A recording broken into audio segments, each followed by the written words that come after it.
will feature two projects here at Acacia Estates, Mulberry Place and Alder Residences. Hi valued clients! Welcome to our YouTube channel, DMCI Homes and our sales team. Our comeback vlog will feature two projects here at Acacia Estates, Mulberry Place, which was launched in the first quarter of this year, and the soon-to-be completed Alder Residences. So keep on watching as we show you these two projects and provide you with sample computation of the available units.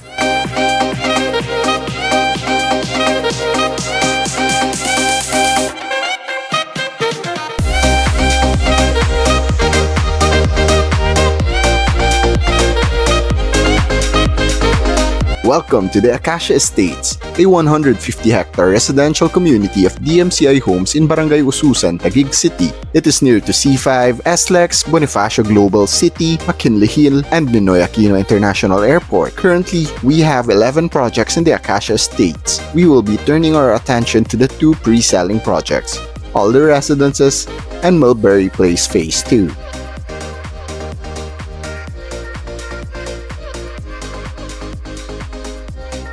Alder Residences has 4 buildings. We have Andea, first building turnover by June 30, 2024. Second building, Mansuria building turnover by September 30, 2024. And the third building, Oregon building turnover by March 31, 2025. And the last building, Sylvan building, will turn over by December 31, 2025. And also, Alder Residences has 18 stories and 2-level basement parkings. And now, I will turn over you to MC for the computation of available units here in Alder Residences. Thanks, Ms. Chat. So here are the available inventories for sale in the Alder Residences. Andea building turnover date on June 2024. 2-bedroom units available. Total area ranges from 67 to 71.5 square meters. Lease price starts at 8.7 million to 9.7 million. Mansuria building turnover date on September 2024. 2-bedroom units available. Total area ranges from 64.5 square meters to 71.5 square meters. This price starts at 8.5 million to 9.8 million pesos. Oregon building turnover date on March 2025. 2-bedroom units available. Total area ranges from 67 square meters to 71.5 square meters. This price starts at 8.9 million to 9.1 million pesos. Sylvan building turnover date on December 2025. 2-bedroom units available. Total area ranges from 64.5 square meters to 67 square meters. This price starts at 8.7 million pesos to 9.7 million pesos. This September, we actually have a promo term of 12% down payment instead of 30% down payment, and we can add 15 months more to your down payment period. For example, in Sylvan building, we actually have an available 2-bedroom unit with the total area of 64.5 square meters. We are now applying the promo term of 12% down payment, 88% balance bank financing. The actual turnover date or completion date of the building will be on December 2025. But we can extend the down payment until February 2027 instead of November 2025, and the bank financing will be due on March 2027 instead of December 2025. Now, we will get a sample 2-bedroom unit with a list price of 8,759,000 pesos, less the promo discount of 1%, which is 87,590 pesos. The list price is now down to 8,671,000 pesos 410. So we will get the 12% from that total contract price, which is 1,040,000 pesos 569.20, less the 20,000 reservation fee. Now we will then divide it into 41 months, zero interest, which is 24,891.93 per month, commencing on October 2023 to February 2027. All other else, like the closing fees as well as the balance for bank financing, will be due on March 2027.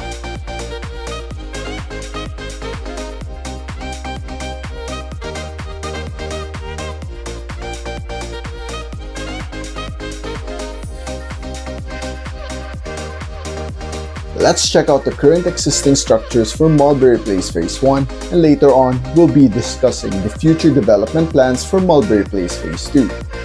As you can see, we do have here 4 ready for occupancy buildings.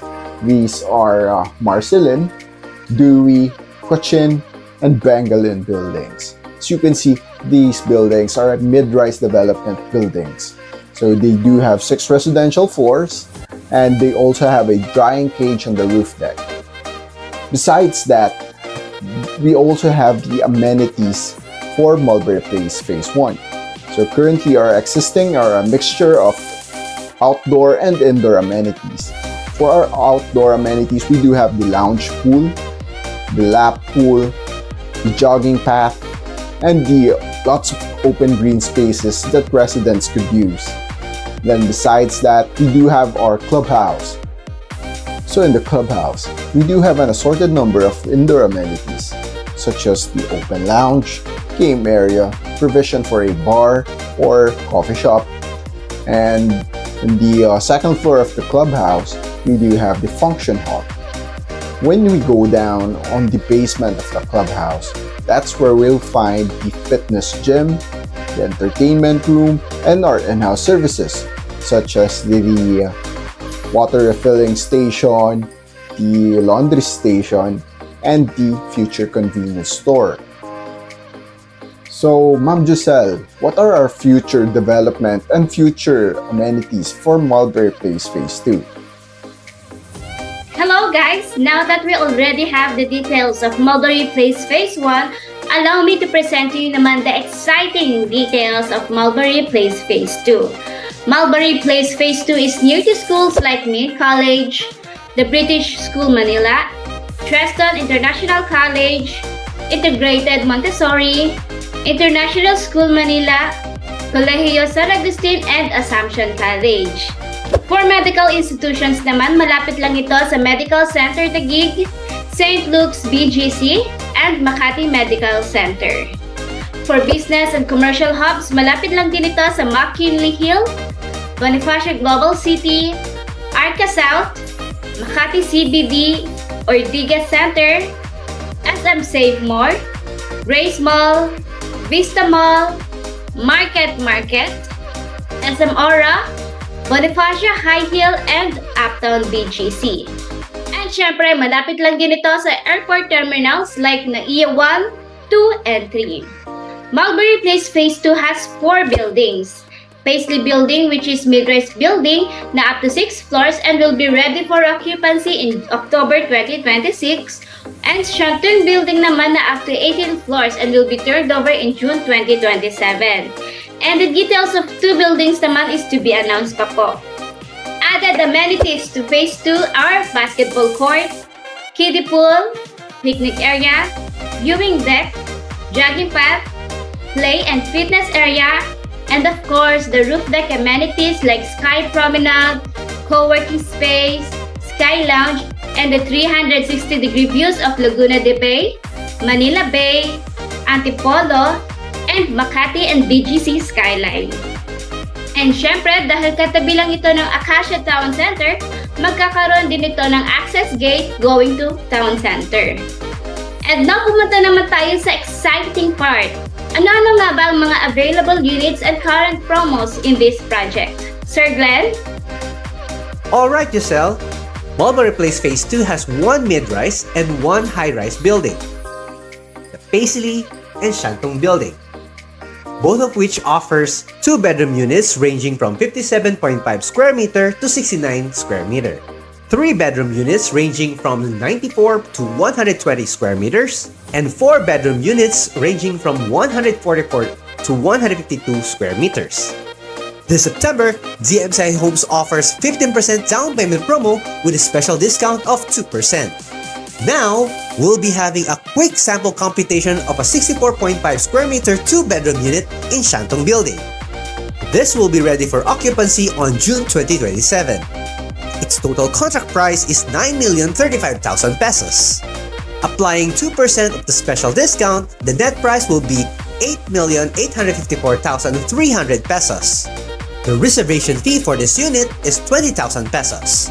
The remaining down payment will be divided into 44 months. The monthly down payment is 29,730 pesos and 57 cents. That will be paid from October 2023 to May 2027. There is a 10.5% closing fee of 929,701 pesos and 50 centavos, which will be used for government-related fees. The 85% balance can be paid by cash, bank financing, or in-house financing on or before June 2027. Click the messenger link on the description and comment box below to ask for more units and sample computation for Mulberry Place Phase 2. And now let's answer some frequently asked questions about Mulberry Place Phase 2. Are the drying cages available for all units? Are they titled as well? For the first question, only the mid-rise building or Paisley building has the drying cages available for each unit. And for the follow-up question, yes, it's a separate titled property from your purchased unit. Question number 2.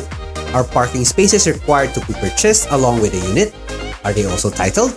Parking spaces are not required to be purchased, unlike the drying cages for the mid-rise building. It's optional, but we recommend to get one for your convenience. Parking spaces are also titled as well. Do all projects of DMCI Homes has open spaces like in the buildings of Mulberry Place Phase 1?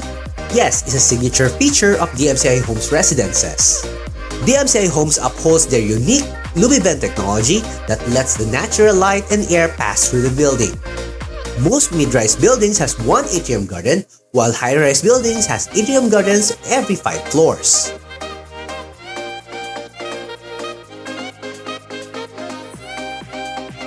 Another thing in Acacia Estates is that it has its own town center, which includes supermarket, dental care services, pet grooming, restaurants, and a lot more.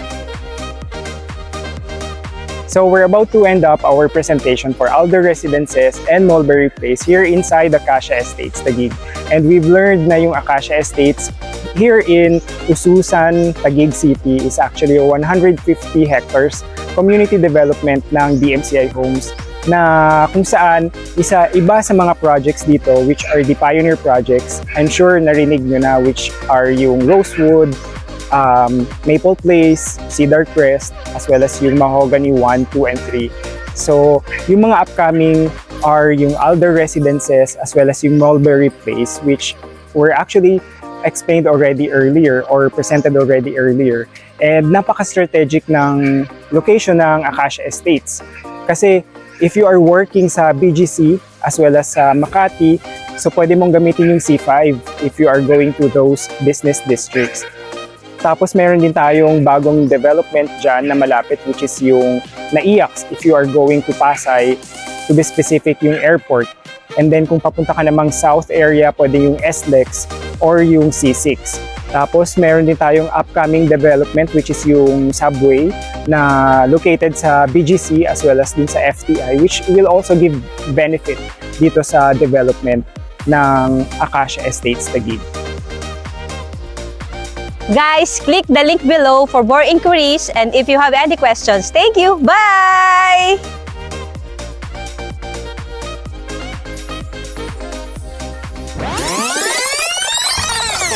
Hey, wait! Don't forget to Like? share and subscribe to this channel. Bye! Tara na, dito tayo.